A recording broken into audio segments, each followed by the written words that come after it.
before they got that first meeting. I was just a store and Magic. thought I'd eat afterwards. So we thank you. And we still won't stop on the Yeah, like to do that. Would you like it this one? There. Uh-oh. Well, there's an advice trap in the back. That's what they always have. Usually the magician All right, got a couple of minutes.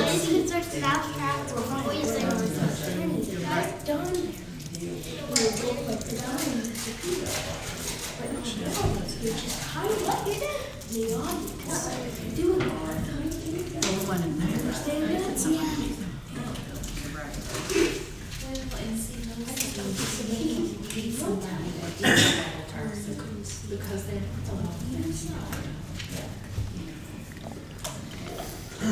anyway.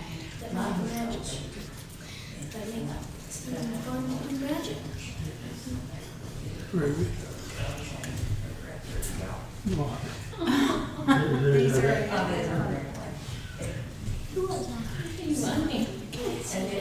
know, there's an event in your house and it fell out yesterday and cats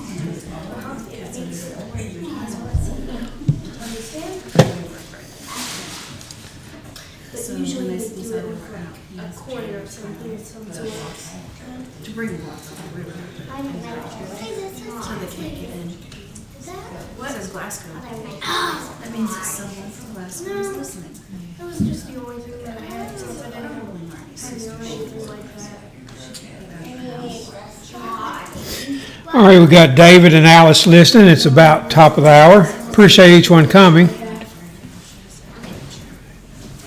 I think 1, 2, 3, 4, 5, 6, 7, 8, 9, 10, 11, 12. 12 looks like. So what you got, Ruby? 11. Added somebody else. We got 11 here.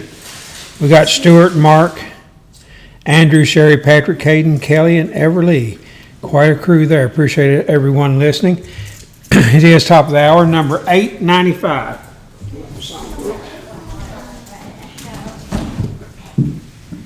$895. $895. That's correct. We will sing it, and then we'll have our Bible classes. Thought it'd be a good uplifting song to begin our services with. $8.95. I'd like to stay here longer than man's allotted days, and watch the fleeting change of life's uneven ways. But if my Savior calls me to that sweet home on high, I'll live with Him forever in glory by and by. Oh yes, I'll live in glory by and by. I'll tell and sing love story there on high, there with my dear Redeemer, no more to die. Oh yes, I'll live in glory by and by. I want to be of service along this pilgrim way and lead the lost to Jesus as fervently I pray. As day by day I travel, I'll keep Him ever nigh and live with Him forever in glory by and by. Oh yes, I'll live in glory by and by. I'll tell and sing love story there on high, there with my dear Redeemer, no more to die. Oh yes, I'll live in glory by and by. The end I know is nearing, by faith I look away to yonder home supernal, the land of endless day. I'll cling to Him forever and look beyond the sky and live with Him forever in glory by and by. Oh yes, I'll live in glory by and by.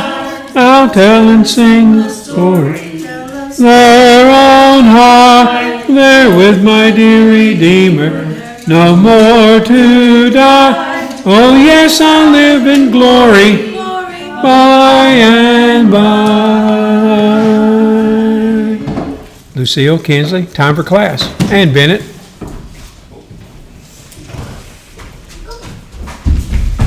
All right. Ruby, they're excited. Okay. Turn, if you will, to 2 Peter chapter 2. Let me look on my calendar here. Get to verse 5. Last week we only discussed a very small part of the chapter. We really stopped around verse 4. We did stop at verse 4, but I'll mention why. It talks about false teachers were among the people in time past, and there's going to be false teachers among us we have to watch out for. And they speak evil the way of truth. Many will follow them. And he talked about their judgment lingereth not, nor damnation slumbereth not. Their judgment does not wait. It's not idle, and their damnation does not slumber. It's not asleep. It's going to come. And then he gives he gives the examples here, 3 examples here. I said 4, but 3 of how the Lord does not tolerate sin. He does punish sin. And we spent most of our time on verse 4. For if God spared not the angels that sinned, but cast them down to hell, and delivered them into chains of darkness to be reserved unto judgment. This doesn't complete the sentence, but the first subject here was angels. So we learn a lot here. Angels did sin. They were cast down to hell. Hell had not originally been even in existence, but it is prepared for the devil and his angels. I wanted to look that up.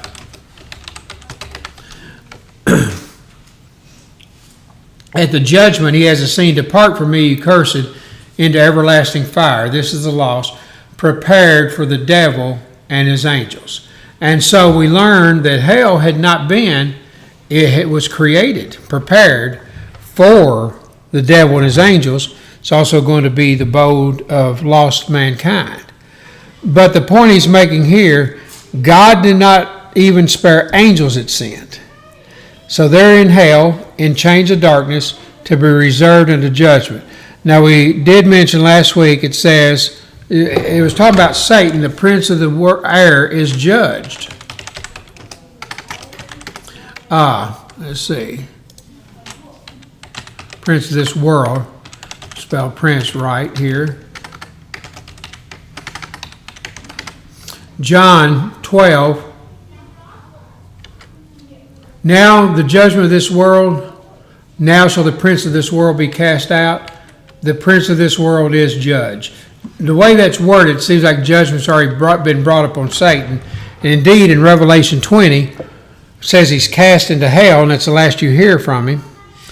And then the scene of the judgment. So it seems he'll be cast into hell before the judgment, but the angels that sinned, but he was the leader of them. They're reserved unto judgment. So the other examples, how the Lord does not spare sin. And spared not the old world, this is the world before the flood, but saved Noah, the 8th person, a preacher of righteousness, bringing in the flood upon the world of the ungodly. Chris, this is for you. Do you remember the Greek word for flood? Cataclysm. Oh, yeah. You do now, don't you? Yeah. There it is. I know we talked about that. Yeah, the Greek word cataclysmos. It's a flood. Just a deluge of water here. And I guess it could mean anything, but it probably refers to water. It may only. But that is the Greek word. And so, God spared not the old world, but saved Noah, the 8th person, a preacher of righteousness, bringing in the flood upon the world of the ungodly. It literally says he brought the cataclysm into the world. He destroyed the whole world. The whole point he's making here is that sinners and false teachers, God will not spare. He didn't spare angels that sinned. He didn't spare the old world. And then he gives another example. In turning the cities of Sodom and Gomorrah into ashes. He just burned them. Condemned them with an overflow. making them an example or example unto those that after should live ungodly. Anyone who chooses to live ungodly, you just need to look at Sodom and Gomorrah, he says. He overthrew them. Of course, he rained, fire and brimstone upon them. I'm trying to think, is that the first time brimstone is even mentioned? The Lord rained upon Sodom and upon Gomorrah brimstone and fire from the Lord out of heaven. So that's the first time that's mentioned. So he destroyed these cities because of their sins, and we know what the sins were. Sodomites, sodomy is named after it. But the men of the city were so wicked, even when angels came, we'll see this soon in Genesis, they wanted to commit acts with them. And it was terrible, the things that they were wanting to do. They were so vile with these things. And so he gives this as an example. And so thank you, Chris. A cataclysm still means flood today, or a catastrophe. I appreciate you looking that up. So I find that interesting, the Greek word. It's amazing how many Greek words we've borrowed. Cataclysm there. And so make them an example. But he delivered in Sodom and Gomorrah, he delivers just Lot, vexed with the conversation of the wicked. The word wicked, or the word conversation, the King James, what I meant to say, means way of life. Their conduct, he vexed them. And you think about that. He lived among these sinners. You live among something that's filthy and dirty all the time, you're going to get that way yourself. It works that way physically. You work in the fields, you can't help but get soil on you, and that's a good thing. But you live around sinners, things are going to happen. No one wants to build a house right next to the city or county dump. As a matter of fact, when you drive out to the dump here, even if I had my eyes closed and Ruby was taking me, I know where we're going because of one thing. Smell. Smells awful. It's not pleasant. You just get close, and the influence starts before you ever get there. And you look at Sodom and the things that were done. It says he vexed his righteous soul. It'll be a few weeks before we get to this part, but I want you to see how bad that Sodom was. 2 angels came to Sodom at evening. Lot was sitting in the gate, and he rose up to meet them, and he told them to go into his house. And they said, no, we'll stay in the street. But he pressed on them greatly, they go into the house. He made them a feast. He baked unleavened bread, and they ate. So the angels here ate. But before they lay down, before they went to bed, this is a better passage to probably read without children in here, but the men of the city, even the men of Sodom, compassed the house round, both young and old, and all the people from every corner. So they surrounded Lot's house. And they said to him, where are the men which came to thee this evening? Bring them out unto us that we may know them. And quite plainly for adults, since all adults, this means to have relations with them, physical relations. These were angels that had come from God. And the men of Sodom were asking for them that they could commit these fornication and horrible acts with them. Lot went out into them, shut the door after them, and said, I pray you, brethren, do not so wickedly. There's one word in there that's sad that he used. What is that? Brethren. He called these men that were wanting to commit physical acts with angels, he called them brethren. He was living among them. He was righteous, but you can't help but be affected. Look what he offered them instead. Behold, now I have 2 daughters which have not known man. Picture having 2 daughters, probably about 15 or 16. And he said, I offer them to you if you'll leave these angels alone. I'm guessing the age, but by 15 or 16, people of antiquity probably had mostly married. They may have been even younger. Could have been 12, 13, 14. But they were old enough that he offered them to them physically instead of these angels. How far do you have to go and be vexed to offer your pure daughters to this mob of men? But they didn't want them. I pray you bring them out. I pray you bring them out to you and do to them as good in your eyes. Can you imagine turning two daughters loose to a crowd of men that only want to commit physical acts? Only unto these men do nothing, for they are coming the shadow of my roof. And they said, stand back. They didn't want these girls. They wanted these angels. And they said, and what the world says today, you're doing what to us? You're judging us. It's not judging to point out sin. As I mentioned, I think it's a simple illustration. But if I'm riding with Ruby, and she never has done this, but she flat out ran the stop sign, I said, Ruby, you ran that stop sign. Don't judge me. I'm not judging. It is a fact you did that. If anything, the law of the land, I guess that's Kentucky, has, authorized we can put up a stop sign here. It's them judging. And so he said, well, and they threatened to have acts with Lot. Don't miss that. It says, stand back. And they said, this one fellow came in to sojourn, and who he will needs be a judge. Now will we deal worse with thee than with them? If you don't let us in to these men, we're going to do this to you. And they pressed sore upon the man, even Lot, and came near to break the door. They almost broke the door in. But the angels here, talking about the angels put forth their hand, pulled Lot into the house, shut the door. They smote the men that at the door of the house with blindness, both small and great, so they wearied themselves to find the door. So the angels blinded all the men out there. And, they had to escape the city, but I don't think everyone went. They asked Lot, do you have anyone else, son-in-law, thy sons, daughters, whatsoever you have in the city? Bring them out of this place. The Lord said he's going to destroy it. And Lot, so he had two daughters that had never known man, but apparently he had at least two daughters which were married, because he has sons-in-law, which is plural, and married his daughters. And they thought he was mocking. Seemed as one that mocked. And so they had to get up, Lot, thy wife, and thy two daughters. So it seems like the married girls and their husbands did not leave. But Lot and thy two daughters, they've already referenced four daughters. I assume these were the young daughters, which are here, leave. But even they, and I don't want to be too plain, but it's Bible and you need to know, they did escape.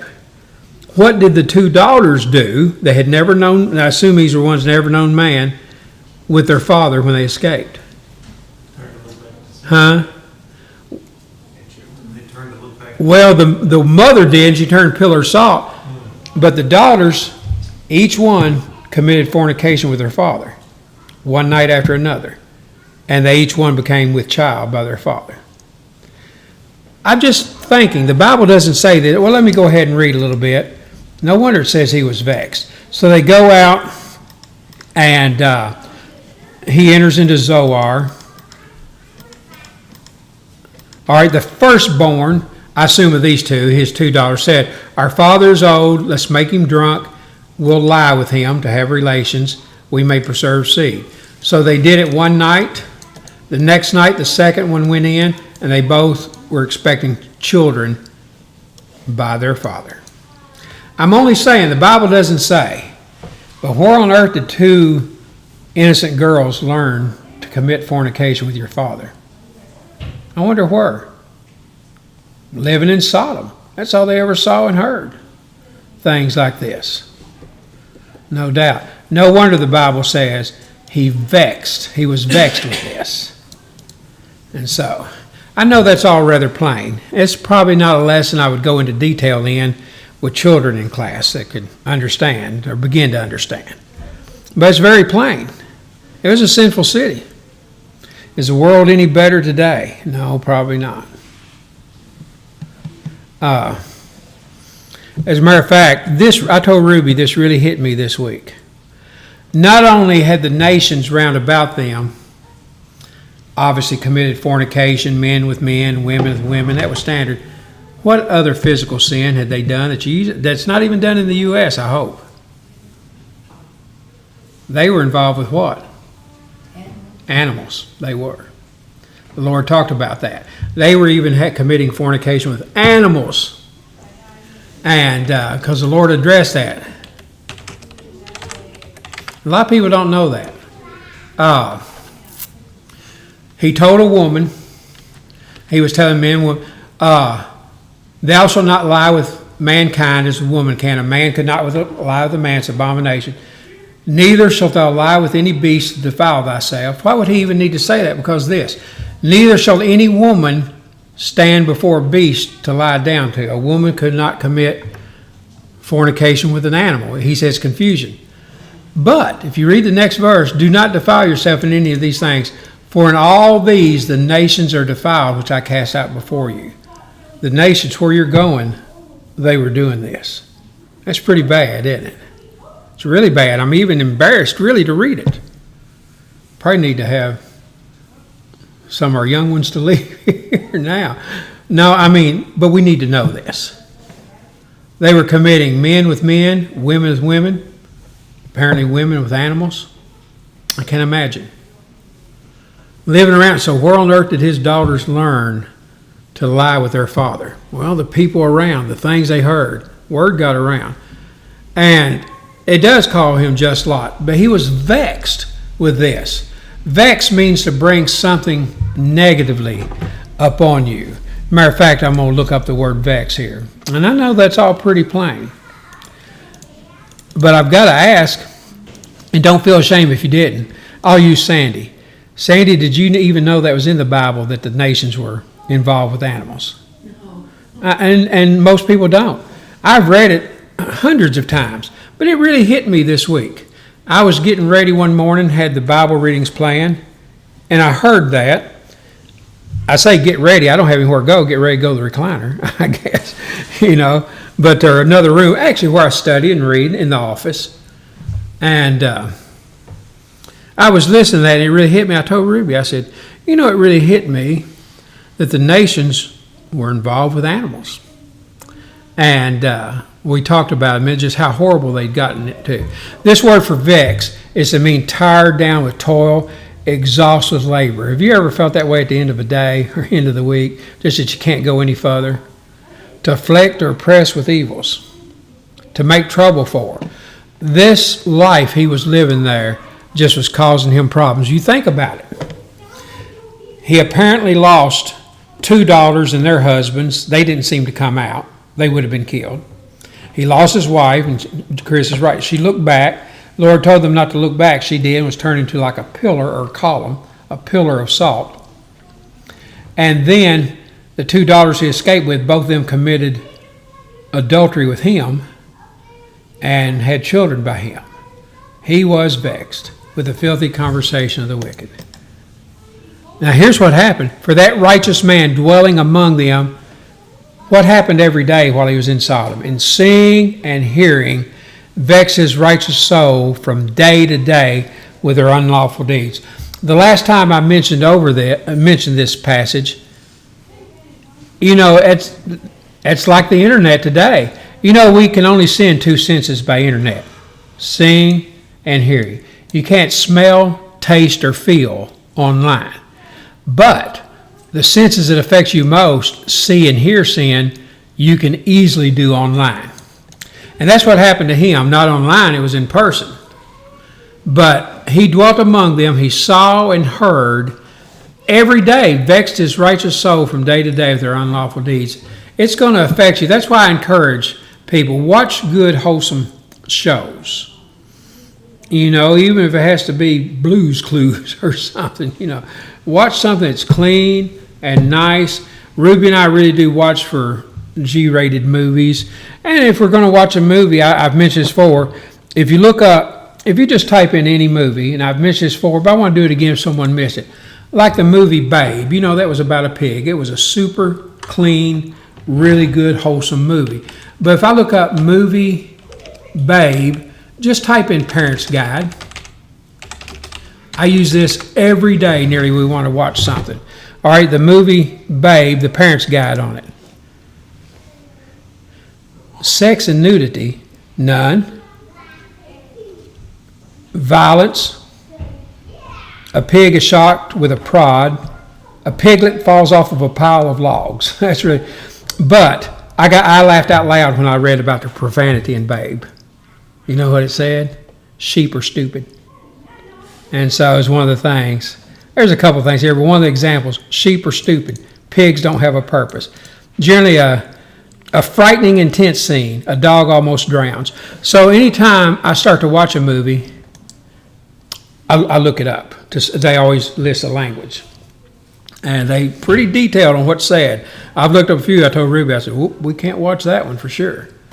Why? I don't want to see and hear, because it will vex your righteous soul from day to day. You know, sometimes children will shock you in saying a really bad word. The fact they even said it means they had to have done what? Heard it. Somewhere. Could have been a parent, TV, most likely at school. And so, just some things to think about. I'm taking way too much time here. We're almost out of time.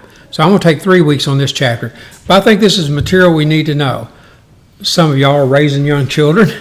You know, you got to be careful. And I know y'all know that, what they're exposed to. What they see and hear, you have to watch all the time. Their internet's dangerous. If you try to go to a site that's inappropriate, I know it'll say, are you age 18 or not? All a child has to do is click what? Yes. And that's it. And so it just floods in. And so amidst all the sin, I'll make this my last verse today. The Lord knoweth how to deliver the godly out of temptations, and to reserve the unjust until the day of judgment to be punished. This is not talking about Chris and Cole with the young children.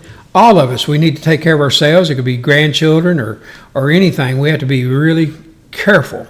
The internet's very powerful. Pardon me, but you know it's very dangerous. It's just not that.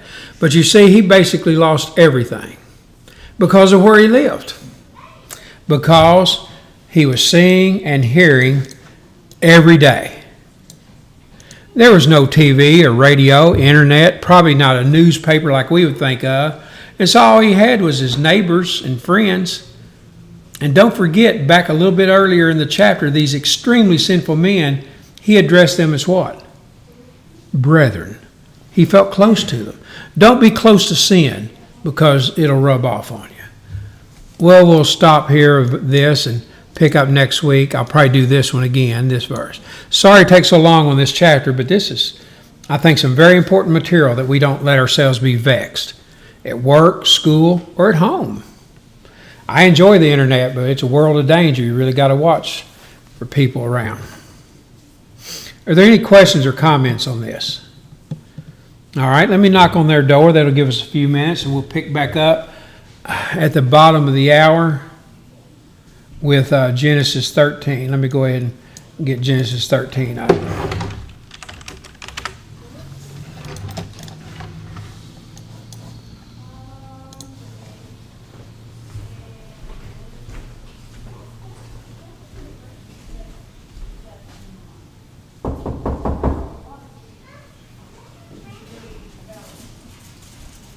Chris, thanks for sending me that definition. It's pretty interesting, isn't it? Yeah, I was curious if it had the same definition he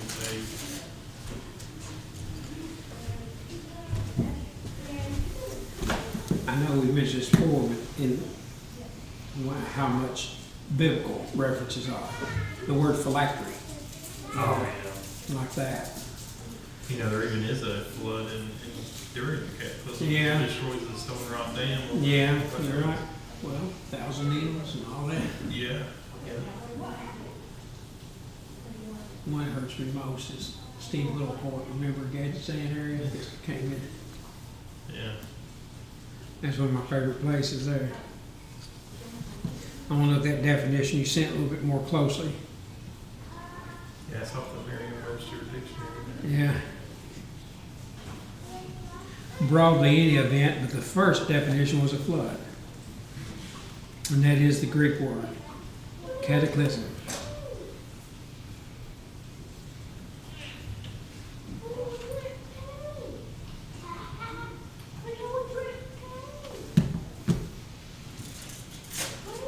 Sandy, that was a bad place to live, wasn't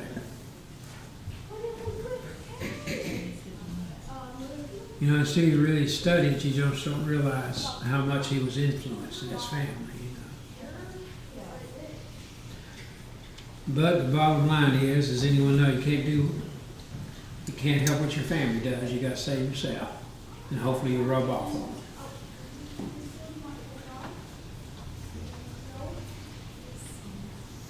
That's a lesson I probably won't talk about in this particular class coming up.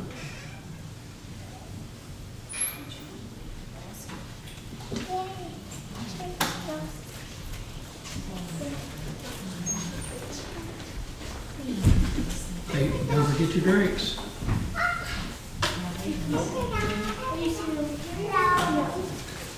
What you got, Lucille? What is that? Let me see what it is. Oh, it's a girl. What have you got?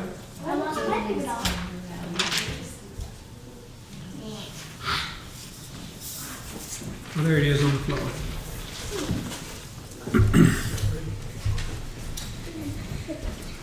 Okay, it's almost bottom of the hour. Doesn't hurt to start just a minute or so early.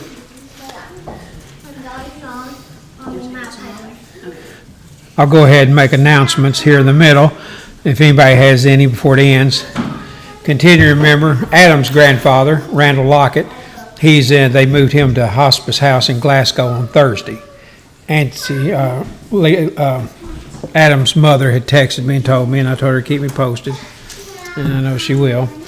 Continue to remember, of course, Alice, recovering.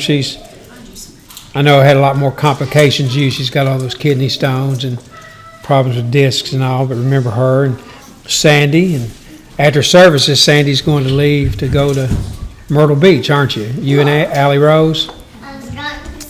Well, everybody keep them in prayer for safety, and let me know if you're listening tonight, Sandy. Or have Allie Rose text me or something. Y'all have a good, safe trip. Hopefully it won't be this weather down there all week. I don't think it will. This is a fairly localized event here today. I was looking, Myrtle Beach right now looks clear. Continue to remember Lauren as well, about her back and masses they found that nothing comes back. A second, I closed my notes here. Stuart did say that his mother wasn't doing quite as well. Her white blood cell counts are up, and they go back to Dayton, Ohio this week regarding her cancer. They go up there because of the Army hospital. Military. Remember Elliot Riffle, she did have ear surgery this past week, but doing well. Rick Gibbs. Jerry's doing well. He's taking chemotherapy at home, she said. So, and having you wait on him hand and foot, right? No. No. I'm in worse shape than he is right now. Oh, I'm just kidding. So keep all them in prayer. All right, let's go ahead. It is just 12:30. Let's see, what song did I have? 8:51. I think it's I'll Fly Away. I thought that'd be a good uplifting song between our classes. Oh, I totally forgot it, Sandy. Thank you I told Sandy I'd sing 614. Let's sing it now. I was going to sing it for the beginning, and Sandy, I totally forgot it. I am so sorry. I didn't have it written down. I'd written down my songs, and I forgot to write that one down. Thank you, Sandy, for reminding me. It's a beautiful song. 614. 614? 614 is not it? No, it's the 214. 214. Ruby, help us. Yeah, help me, Ruby. We graduated in 78. We both need help. You know, next year we're both going to be 65. I know. That's Yes, it's 214. I'm already there.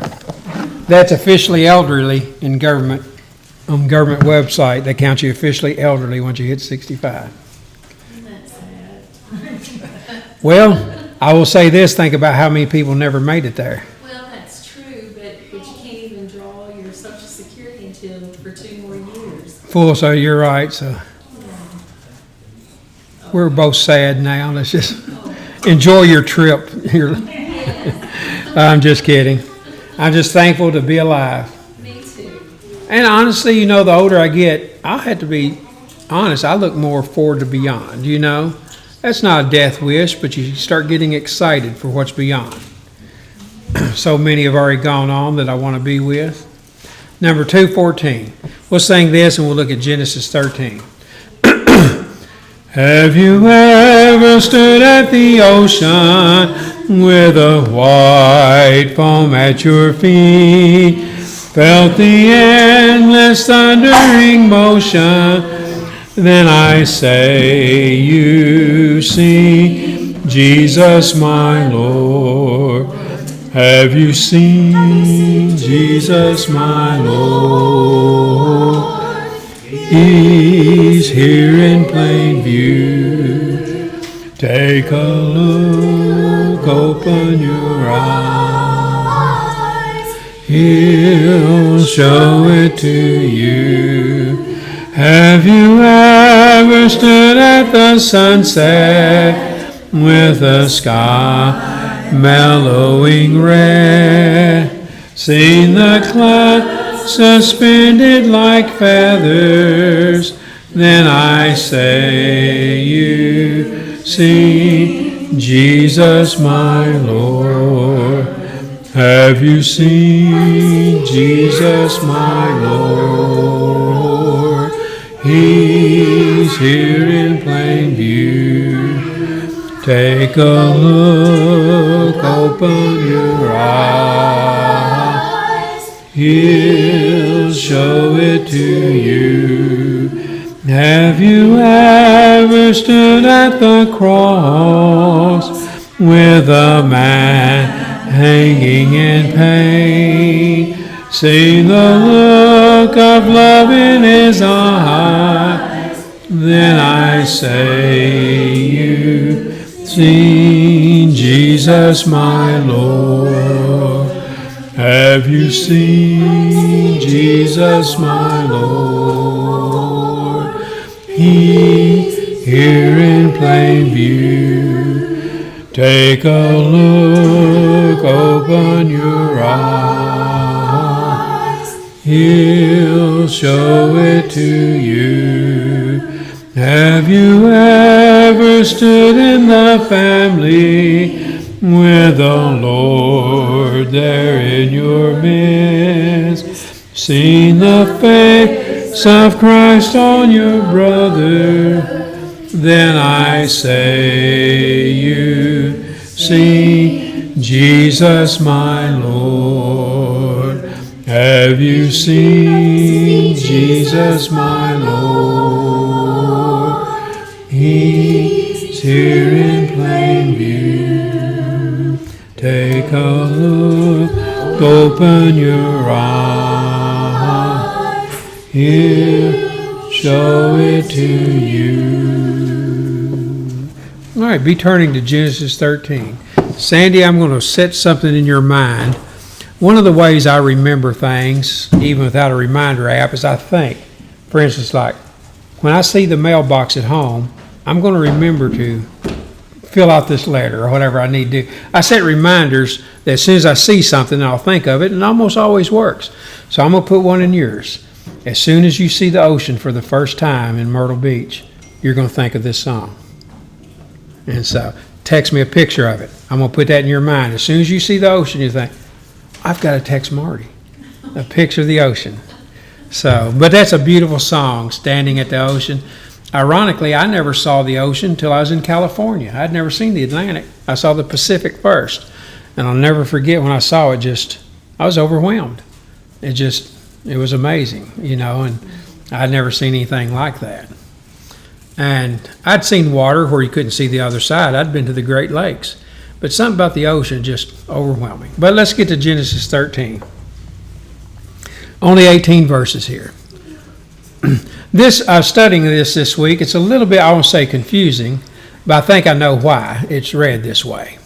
And Abram went up out of Egypt. Remember, he'd gone to Egypt, and of course, they thought his wife was his sister, and she was. And Pharaoh had taken her, so they'd given him things and just told him to leave. They had great plagues because they were going to take his wife.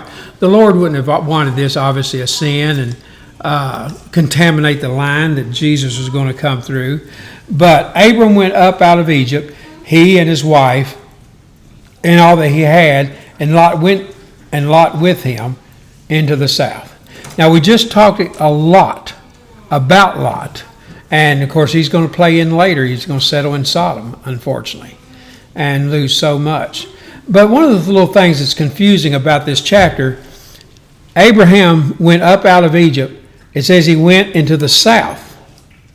Well, he didn't go south because that's Ethiopia and further in Africa. He went toward Canaan, which is actually to the north. So why would it say he went into the south when he seems like most certainly went north? Well, I think it's from the viewpoint of the writer. If we said, well, I'm just making up something. If you say, Central American natives came into, they went north and settled in the south, like Texas or something like that. It's south from my viewpoint, even though they went north. And I think that's what's being said here. That he went into the south was the south part of the land of Canaan where the focus is. And Abram was very rich in cattle, in silver, and in gold. I know no one knows for sure, but I had read once, I think Abraham was probably the richest man who had ever lived, just had so much substance. He and Solomon would be a great contender. And wealth is relative. Cattle, silver, and gold's always been valuable. And he went on his journeys from the south, even to Bethel, unto the place where his tent had been at the beginning between Bethel and Hai. And so he had gone to the south out of Egypt, but he went north from Egypt, but he went into the south part of the land of Canaan is what it's almost certainly referring to, because it tells us where he went. Unto the place of the altar which he had made there at the first, and there Abram called on the name of the Lord. And so Abram he called on the name of the Lord. One of the lessons that I've given before, just a little side lesson, the word very rich or term very rich is only used twice in the Bible. We're going to see it in this chapter we already have. Abram was very rich in cattle and silver and gold. But you see what he did after it mentions he was very rich, 2 verses later, he called on the name of the Lord. Well, the other time very rich is mentioned is what we call the rich young ruler. He was very rich, but right before, and I'm not sure I pointed this out before, or right after, or even thought about it, it says he was very sorrowful. For he was very rich. Jesus saw he was very sorrowful. It's how they use their wealth, because this man left Jesus, didn't follow him. He let his riches control him and didn't serve the Lord. Whereas Abram at this time was very rich, but he called on the name of the Lord. So only twice very rich is used, but one went to the Lord, one did not. And Lot also, and we talked about Lot quite extensively in Bible class, because we see him in 2 Peter 2, where he was vexed with the unrighteousness of the people. And Lot also, which went with Abram, had flocks and herds and tents. Now, Lot was the nephew of Abraham.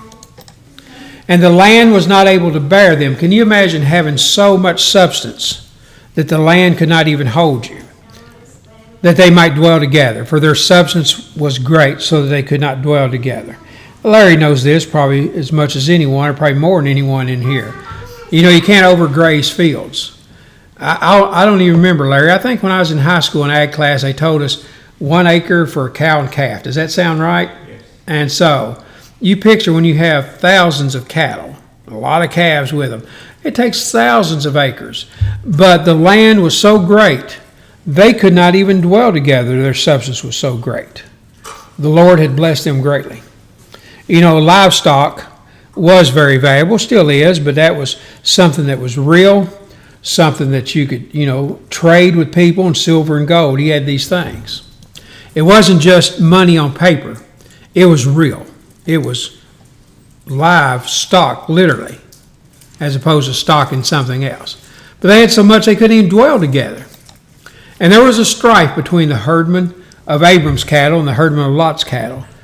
And this is sort of a side note here. And the Canaanite and the Perizzite dwelt then in the land. So there are already people there. And there was a strife between the herdmen of Lot's and Abram's cattle. I guess land, and this is ours, this is yours. So they had to separate. It doesn't say they said that, but they were striving over something. And Abram said to Lot, of course he was a peacemaker, let there be no strife, I pray thee, between me and thee, and between my herdmen and thy herdmen, for we be brethren. So, apparently it was coming to a head. There was so much they had, they couldn't even take care of it. Can you imagine having so much that you couldn't even take care of it? I think I read the King Ranch in Texas, a single private piece of land, is like the biggest that there is. It's bigger than like the state of Rhode Island, one. Can you imagine having that? There are people that have so much money they have to put it. I remember when I did do some work for a bank, they said, a lot of people are going to come in here that have, more than $500,000. You're going to have to tell them how to put it in to protect it. Put part of it in their name, put $250,000 in their wife's, in a child, or a joint account. There's people that would come in that have so much money they couldn't even put it in one account. I don't know how you do all that, Sandy, divide it out like that to protect it. But probably none of us have that problem. But there are people who do. And it causes its own problems. They had so much that there was a strife and they had to divide up. And Abram said to Lot, let there be no strife, I pray thee, between me and thee, and between my herdmen and thy herdmen, for we be brethren. Is not the whole land before thee? He said, you've got everything. Separate thyself, I pray thee, from me. And I always like Abraham's attitude here. He's Abram at this point. You take whatever you want, I'll take what's left. It's always good to have that attitude. If thou wilt take the left hand, then I will go to the right. Or if thou depart to the right hand, then I will go to the left. You take whatever you want, I'll go the other way. That's like always a good way to be. If there's a platter of food before you, maybe some kind of meats or something, which one do you want? Well, you take that whatever you want, and I'll take what's left. It's always a good way to be. And Lot lifted up his eyes, and today's class really does play in well, and beheld all the plain of Jordan, that it was well watered everywhere, before the Lord destroyed Sodom and Gomorrah, even as the garden of God of the Lord, like the land of Egypt, as thou comest from the Zoar. So Lot saw all the plain of Jordan, how well watered it was, how green it was, like the Garden of Eden is what he's talking about. And so that's the way he's going to choose. Then Lot chose him all the plain of Jordan, and Lot journeyed east, and they separated themselves the one from another. And the next verse is going to be such a key. And Abram dwelt in the land of Canaan, and Lot dwelled in the cities of the plain, and pitched his tent toward Sodom. He decided to make his home toward Sodom. Well, the next verse tells us a problem with that. But the men of Sodom were wicked and sinners before the Lord exceedingly. Well, I went over it in pretty good detail this morning, what made them sinners exceedingly. He pitched his tent. Be careful where you settle. Be careful the kind of job that you get, where that you choose to live. Don't pitch your tent towards Sodom, because there's evil there. And we saw what it did to all of his family and his daughters. And the Lord said to Abram, after that Lot was separated from him, lift up now thine eyes, and look from the place where thou art northward, and southward, and eastward, and westward. He told him to look every direction. So he gave Lot the choice, and Lot went toward Sodom. But now the Lord says to Abraham, look every direction. For all the land which thou seest, to thee will I give it, and to thy seed forever. And of course, they're going to settle there, the Israelites were. I think a lot of this is a metaphor, because the church, the Israelites do not have that land today, spiritually the way it's promised, but I think it's talking about the church as well. I will make thy seed as the dust of the earth, so the man can number the dust of the earth, then shall thy seed also be numbered. And of course, we know his descendants. I think the Lord blessed him here because he gave Lot the choice. And Lot chose the wrong way because it looked good, but it was near sinners. Arise, walk through the land in the length of it and the breadth of it, for I will give it unto thee. He told him to walk throughout it, and I'm going to give it to you. And the last verse tonight. And then Abram removed his tent and came and dwelt in the plain of Mamre, which is in Hebron, and built there an altar unto the Lord. You'll see there's a common thing with Abraham, that he worships the Lord. He builds an altar. No matter how wealthy he was and whatever happened, he always served and put the Lord. There's no record of I don't think of Lot ever doing that, and I could be wrong. But even though the angels appeared to him, Abraham seemed much closer to the Lord than his own nephew did. But if there's going to be one key lesson from this, it would probably be where two things. One, Lot pitched his tent towards Sodom. Choose carefully where you live, work, who you marry. Choose directions and influences that will leave you close to the Lord. And early in the chapter, where we talked about that he was very rich, but then it says he called on the name of the Lord. Don't ever use the material things the Lord has given us. It's not a sin to be rich, but it's a sin to let the riches have us and turn ourselves from the Lord. Well, if you will, I'm going to sing in a moment just a closing song we used to do. Does anyone here need the Lord's Supper? No one? Just double checking. All right. I've already mentioned the sick. Don't forget our lesson tonight at 6 o'clock online on YouTube only. Is there anything else that needs to be announced? All right. Turn, if you will, ahead for a closing song. Well, let's just do number 851 that I was going to sing. We'll just sing one verse of it in a moment. Appreciate each one coming. I've really come to enjoy this 12 o'clock service. We have 2 lessons really quickly, and I feel like we get a lot covered. We're taking longer to go through some of the chapters, but I think we're giving more detail of our studies. I'll see the plan of salvation there, and I know all the adults here are members of the Lord's body, but want to make sure people have an opportunity to obey in baptism or come back to the Lord. Let's sing the first verse only of 851, and we'll ask Adam to dismiss us. Let us stand. Some glad morning when this life is o'er, I'll fly away to a home of God's celestial shore. I'll fly away. I'll fly away. Oh, glory. I'll fly away. When I die, hallelujah, by and by. I'll fly away, fly away, fly away. Dear Heavenly Father, thank you for this day. Thank you for all our many blessings. Hope to go home safe today and meet back here next time. Be with all those who are sick and those that need your prayers. In Christ's name, amen.